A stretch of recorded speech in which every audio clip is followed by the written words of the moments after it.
কাজা বাবা মুর্শিদ মাদ্দাজিল্লাহুল আলী বাবা জানেন একজন মুরিদ, আসামের তার বাড়ি। গত 2024 সালে আমার সাথে তার দেখা হয়েছিল।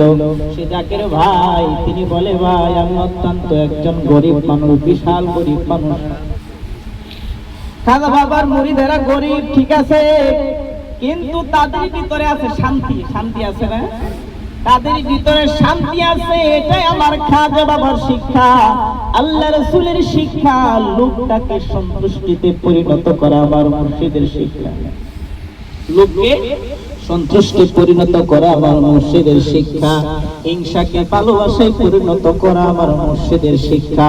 অহংকারকে বিনয়ে পরিণত করা আমার মুর্শিদের শিক্ষা।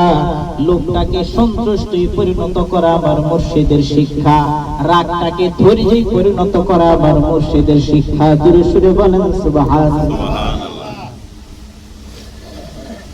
খাজা বাবা মুর্শিদপুরে বাবা জানেন সে আশেক জাকির ভাই আসামে বাড়ি।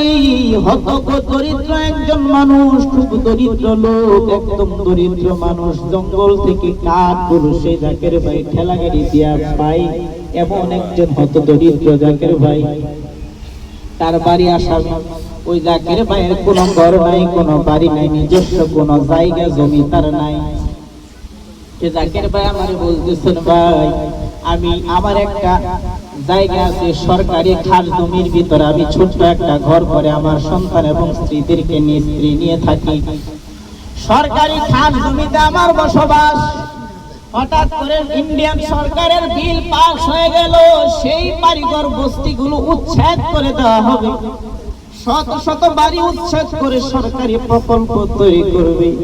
ভাই আমি চিন্তায় পড়ে গেলাম। খাজা বাবার কদম ধরে ডাকা শুরু করলাম, যদি আমার ঘর ভেঙে দেয়, আমার তো সন্তান লইয়া স্ত্রী নিয়ে তো আমার রাস্তায় থাকতে হবে। আমার নালিশ দেওয়ার মতন আর পৃথিবীতে কোনো রাস্তা নাই। খাজা বাবা মুর্শিদপুরে তিনি পবিত্র জবানে বলেছেন, আমার আল্লাহ বলেছেন যে দুনিয়ার মানুষের ক্ষমতা যে জায়গায় শেষ, আল্লাহর বন্ধুদের আল্লাহর ওলিদের ক্ষমতা সেই জায়গা থেকে শুরু। জোরে সুরে বলেন সুবহানাল্লাহ। খাজা বাবা মুর্শিদপুরে সেই জাকের ভাই কাঁদতেছেন, আর খাজা বাবাকে মনে মনে আরজি দেয়, মনে মনে আরজি দেয়, মনে মনে আরজি দিতেছে।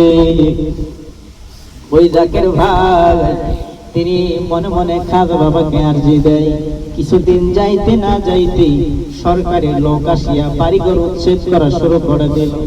বাড়িঘর ভাঙতে ভাঙতে, ডেজার দিয়ে বাড়িঘর ভাঙতে ভাঙতে ওই জাকের ভাইয়ের পাশের বাড়িতে যখন ডেজার চলে আসলো, ওই জাকের ভাই তার স্ত্রী এবং তার সন্তানকে বললেন তোমরা তাড়াতাড়ি ওযু করে আসো। তারা তাড়াতাড়ি ওযু করে আসলেন।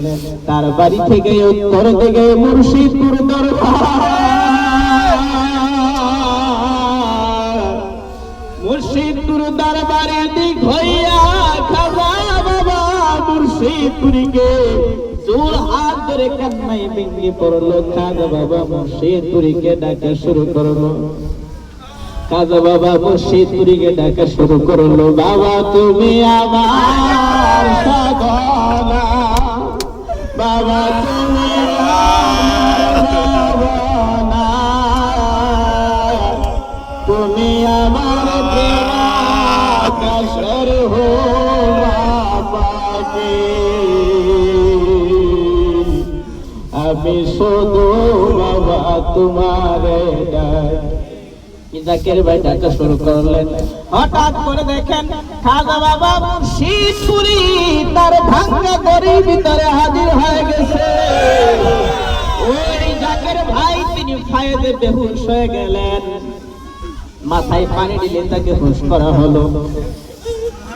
ওই জাকের ভাই কিছুদিন পর, এক সপ্তাহ পর সে জাকের ভাই জানতে পারলেন সরকারে আর কোনো বাড়ি ভাঙবে না, বাড়ি ভাঙা স্টপ করে দিয়েছেন, আর কোনো বাড়ি সরকার ভাঙবে না। কয়েকটা বাড়ি সে জায়গায় ছিলেন, আর কোনো বাড়ি ভাঙবে না। সে জাকের ভাই অল্প কিছু টাকা দিয়া 100 বছরের জন্য সরকারি সে জায়গা তার উপরে সে লিজ নিয়ে নেন, অল্প কিছু টাকা দিয়ে। এই থেকে সেদিন থেকে সেই জাকের ভাইয়ের টাকা জমায় যে আমি মুর্শিদপুর দরবারে যাব। সেই দিন থেকে 5 বছর ধরে টাকা জমা আমি খাজা বাবার কদম চুম্বন করতে যাব। বহুদিনের আশা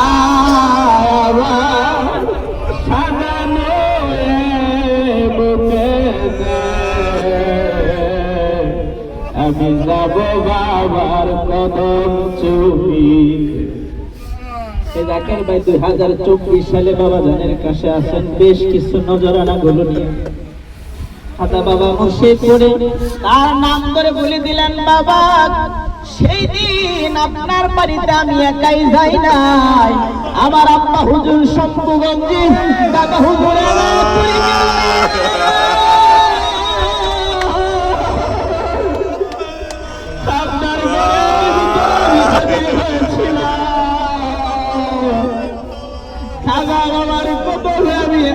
দিয়েছি, যার কারণে সে জায়গাটা আপনার নামে হয়ে গেছে। বাবা চিন্তা করবেন না, আপন মুর্শিদ আমাদের সহায় আছে। আজি আমার খাজা বাবা শুভ জন্মদিন, বাবা তুমি কামেলি মানি কর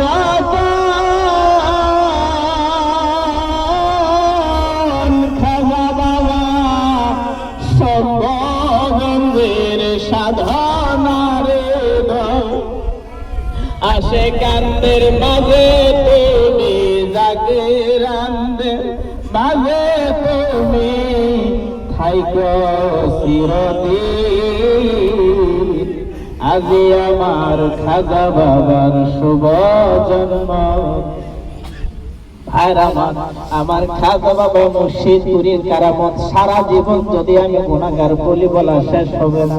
প্রত্যেকটা জাকির ভাইদের মাঝে আমার খাজা বাবার কারামত বিদ্যমান। জোরে সুরে বলেন ঠিক কিনা? প্রত্যেকটা জাকিরের মাঝে আমার খাজা বাবার কারামত বিদ্যমান। প্রত্যেকটা জাকিরের মাঝে আমার খাজা বাবা মুর্শিদপুরের কারামত বিদ্যমান। জোরে সুরে বলেন ঠিক কিনা? ও ভাই, আমরা এমন একজন মহান মুর্শিদের কদমে আমরা যেতে পেরেছি। আল্লাহ পাকের দরবারে শুকরিয়া, আল্লাহ পাকের দরবারে শুকরিয়া। আমার খাজা বাবা মুর্শিদপুরের কদমে আমরা যেতে পেরেছি। খাজা বাবা মুর্শিদপুরের আশিকদের টাকা নাই, পয়সা নাই, ভাঙা বাড়ি থাকলে খাজা বাবার কথা মনে হইলে আমাদের অন্তরে শান্তি লাগে। আমার